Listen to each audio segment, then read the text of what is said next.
ఇప్పుడు మనం 2024 సంవత్సరం ఆగస్టు నెల 1వ తేదీ నుంచి 31వ తేదీ వరకు ద్వాదశ రాశుల్లో చివరి రాశి 12వ రాశి మీనరాశి వారి జ్యోతిష్యం భూత భవిష్యత్తు వర్ధమానం ఎలా ఉందో మన జానకిరామ్ని అడిగి చూద్దామండి. ప్రశ్నశాస్త్ర ప్రకారం మరి రాశి యోగ బలం, గ్రహయోగ బలం, గృహయోగ బలం, వాస్తుయోగ బలం, మునాయోగ బలం ఎలా ఉందో చూద్దాం. చూడు మీనరాశి వారి జాతకం చూడు. జానకి అంశ యోగం, చదువు, విద్య, ఉద్యోగం, వ్యాపారం, తరించిన కార్యం, అడవపడ్డ యోగం, అనుకున్న పని, చేసే పనిది, విద్య బలంది, ఉద్యోగ బలంది, సంసార బలంది, సంతాన బలంది, కుటుంబ బలంది, అడవపడ్డ యోగంది చూడు.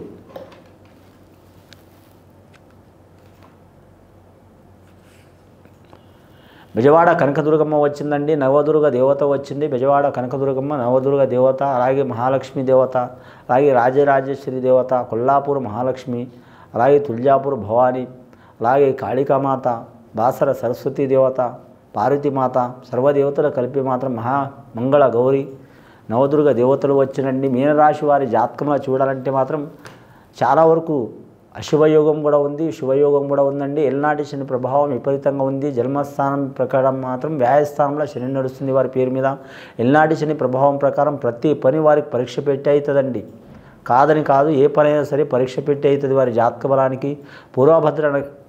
ఉత్తరభద్ర నక్షత్రం వారికి మాత్రం కలిసి వచ్చే అవకాశం ఉంటుంది, కానీ అడుగడుగున ఆటంకాలు తప్పవండి.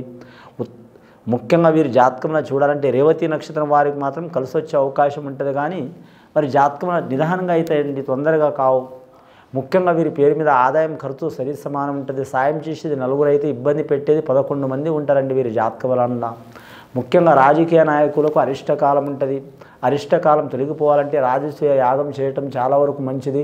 అలాగే వీరి పేరు మీద చూడాలంటే సుదర్శన యాగం చేయటం చాలా వరకు మంచిది. లక్ష్మీనరసింహ స్వామిని పూజ చేయటం, అలాగే మాత్రం కాళభైరవ స్వామిని పూజ చేయటం చాలా వరకు మంచిది. వీరి జ్యోతిష బలంలో చూడాలంటే మాత్రం అన్నదానం, భూదానం, గోదానం, సువర్ణదానం, వస్త్రదానం చేయడం చాలా మంచిది. అలాగే వాస్తు ప్రకారం వీరు వింటే ఏమైనా వాస్తు ప్రాబ్లం ఉంటే సరి చేసుకోవడం మంచిది. తూర్పు మూల కానీ, దక్షిణ మూల కానీ, ఉత్తరం మూల కానీ, పడమర మూల కానీ, ఏ 8 అష్టదిక్కులు ఎక్కడైనా సరే మాత్రం చాలా వరకు ఇబ్బంది ఉంటే మాత్రం రిపేర్ చేసుకోవడం మంచిది. ముఖ్యంగా మాత్రం వాస్తు ప్రకారం వీరికి పడమర భాగం కావచ్చు, తూర్పు భాగం కావచ్చు, నైరుతి మూల కావచ్చు, ఏమైనా ఇబ్బందులు ఉంటే సరి చేసుకోవడం మంచిదండి. లేకుంటే విపరీతమైన పరిణామాలు ఎదుర్కోవాల్సి వస్తుంది. ఆరోగ్య విషయంలో నష్టం వస్తుంది, ప్రాణారిష్టం వస్తుంది, ధనారిష్టం వస్తుంది, అలాగే నమ్మిన వారి వలన మోసం వస్తుంది, విపరీతమైన అరిష్ట యోగాలు వస్తుంది, మనశ్శాంతి ఉండదు. కానీ మాత్రం ధనం పెట్టి దరిద్రం కొని తెచ్చుకున్నట్టు ఉంటుంది. కానీ ముఖ్యంగా వీరి జాతకంలో చూడాలంటే మాత్రం పోటీ పరీక్షలు రాస్తున్న వారికి కలిసి వచ్చే అవకాశాలు ఉంటాయి. విద్యార్థులకు విద్య విషయంలో కలిసి వస్తుంది. బాలికలు మాత్రం విద్యలో కలిసి వస్తుంది, కానీ అతి కష్టం మీద వీరి పేరు సంపాదించుకునే యోగం ఉంటుంది. సరస్వతి కటాక్షం ఉంటుంది, కానీ లక్ష్మీ కటాక్షం ఉండదు. లక్ష్మీ కటాక్షం ఉంటే సరస్వతి కటాక్షం ఉండదండి. ఈ రెండు వీరికి పరీక్షలు పెట్టే అవకాశం ఉంటుంది. కానీ 2 కటాక్షం ఉంటే మాత్రం విధి అనేది వీరికి వెక్కిరించే అవకాశం ఉంటుంది. కానీ విధితో వీరు పోరాడే అవకాశం ఉంటుంది. ఈ మీనరాశి వారి జాతకంలో చూడాలంటే మాత్రం సముద్రంలో చేప పోరాడినట్టు మాత్రం వీరు పోరాడే అవకాశం ఉంటుందండి. కానీ చేప అనేది కుంటలో కావచ్చు, కాలువలో కావచ్చు, సముద్రంలో కావచ్చు, నదిలో కావచ్చు, అన్నిట్లో ఈదుతుంది. అలాగే ఈ మీనరాశి వారు జీవితం అనే యోగంలో కూడా ఈదే అవకాశం ఉంటుంది, కానీ మాత్రం జీవితంలో మాత్రం ఎదురీత ఈదే అవకాశం కూడా ఉంటుంది. అంటే విధికి ఎదురీత ఈదే అవకాశం ఉంటుంది. తగు జాగ్రత్తలు తీసుకోవాలి. వీరి జాతకంలో చూడాలంటే మాత్రం ముఖ్యంగా కుటుంబ సమస్యలు అధికం ఉంటాయి. వీరి జాతక బలంలో శుభకార్యాలు చేయాలనుకునేవారు 1కి 4 సార్లు ఆలోచించడం మంచిది. ఆల్రెడీ మాట్లాడుకున్న శుభకార్యాలు అయితే మాత్రం శ్రావణ మాసంలో కలిసి వచ్చే అవకాశాలు ఉంటాయండి. కానీ రుణ చిక్కులు ఉన్నవారు కొద్దిగా తీర్చుకోవడం చాలా వరకు మంచిది. రుణం వారు ఎవరికైనా ఇచ్చిన వారు ఇబ్బందులు పడితే కొద్దిగా తీసుకోవడం చాలా వరకు మంచిది. రియల్ ఎస్టేట్ రంగంలో మాత్రం ఇబ్బందులు తప్పవు వీరి జాతక బలానికి. ఐటీ రంగంలో వారికి మాత్రం చికాకులు తప్పవు. కానీ షేర్ మార్కెట్ రంగం వారికి, స్టాక్ మార్కెట్ రంగం వారికి కూడా అంతంత మాత్రమే నడుస్తుంది. అలాగే మాత్రం మీరు జ్యోతిష్యంలో హోటల్ ఫీల్డ్స్ రంగం వారికి కలిసి వచ్చే అవకాశం ఉంటుంది. అని సినీ ఫీల్డ్ నడిచే వారికి మాత్రం విపరీతమైన ఫలితాలు ఉంటాయి. వస్తే మాత్రం దుర్భిక్షం లేకుంటే సుభిక్షం అన్నట్టు ఉంటుంది. అంటే వస్తే చాలా మంచి లాభాలు వస్తాయి, పోతే మొత్తం నష్టాలు వచ్చే అవకాశాలు ఉన్నాయి. వీరి మీద మాత్రం చాలా వరకు మాత్రం దృష్టి దోషం అధికం ఉంటుందండి. కానీ వ్యాయస్థానంలో శని ఉండు కాబట్టి ఇబ్బంది ఉంటుందండి. ముఖ్యంగా శనేశ్వరుని శాంతి చేపించుకోవడం, పూజ చేపించుకోవడం చాలా మంచిది. కానీ కలియుగ దైవం వెంకటేశ్వర స్వామి దర్శనం చేయటం, అలాగే శ్రీకృష్ణుడిని పూజ చేయించడం, అలాగే స్త్రీలు మాత్రం నవదుర్గ దేవతల్ని, అమ్మవారికి కోటి అవతారాలు ఉంటాయి కాబట్టి ఎవరికి అమ్మవారి నమ్మకం ఉందో ఆ అమ్మవారిని పూజ చేయించడం చాలా వరకు మంచిది. పసుపు కుంకుమతో పూజ చేయించడం చాలా వరకు మంచిది. మంగళవారం శుక్రవారం నియమం పాటించడం మంచిది.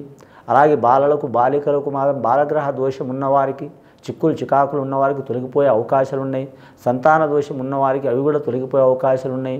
అలాగే పిల్లలు ఎదగకపోవటం, మానసికంగా ఎదగకపోవటం, శారీరకంగా ఎదగకపోవటం, అలాగే మాత్రం డాక్టర్లు కూడా సైంటిస్టులు కూడా అర్థం కాని రోగాలు రావటం, ఇలాంటి సంఘటనలు జరుగుతాయి. ఆ చిక్కులు చికాకులు తొలగిపోవాలంటే మాత్రం ఖచ్చితంగా వీరు మాత్రం ముఖ్యంగా బాలగణపతి స్వామి పూజ చేయటం మంచిది. అలాగే వీరి జ్యోతిష్య బలంలో చూడాలంటే మాత్రం ముఖ్యంగా వీరి జాతకంలో మాత్రం అన్నదానం, గోదానం, భూదానం, సువర్ణదానం ఏదన్నా చేయడం, ఎవరి శక్తి కొద్దీ వారు చేయించుకోవడం చాలా వరకు మంచిది. సద్బ్రాహ్మణులతో మాత్రం కొన్ని యాగాలు, హోమాలు చేయించడం చాలా వరకు మంచిదండి. ముఖ్యంగా ఇంటి స్థానం మీద మాత్రం ఎఫెక్ట్ చాలా ఉంటుంది కాబట్టి మాత్రం గృహంలో ఎన్ని ఇబ్బందులు, చిక్కులు చికాకులు వచ్చినా ఐకమత్యమే మన మహాబలం అంటారు పెద్దలు.